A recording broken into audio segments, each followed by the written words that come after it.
আমি ঢাকা শহরে যাই রং মিস্ত্রি কাজ করতে। সেখানে রং মিস্ত্রি কাজ করে ভালো টাকা ইনকাম করি, কিন্তু আমার সেখানে থাকার জন্য তেমন কোনো জায়গা ছিল না। তারপর আমি একটা ছোট ঘর ক্রয় করি, কিন্তু সেখানে কোনো কিছু রাখার জায়গা হচ্ছিল না। তারপর আমি একটা ইঞ্জিনিয়ার ডেকে নিয়ে আসি এবং ইঞ্জিনিয়ার সেই রুমটার স্পেস বাড়িয়ে দেয়। তারপর রুমটাকে ভালোভাবে সেটিং করে নেয়। তারপর রুমে প্রয়োজনীয় জিনিসপত্র রাখার জন্য একটা জায়গা তৈরি করে। তারপর একটা জানালায় ফ্রেম তৈরি করে দেয়। তারপর আমাকে থাকার জন্য একটা বেড তৈরি করে দেয়, যেখানে আমি ঘুমোতে পারি।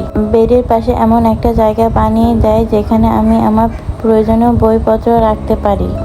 পাশে আমার ফোন চার্জে দেওয়ার জন্য একটা কেবল সিস্টেম করিয়ে দেয়। তারপর আমার জামা কাপড় রাখার জন্য একটা আলমারি তৈরি করে দেয়।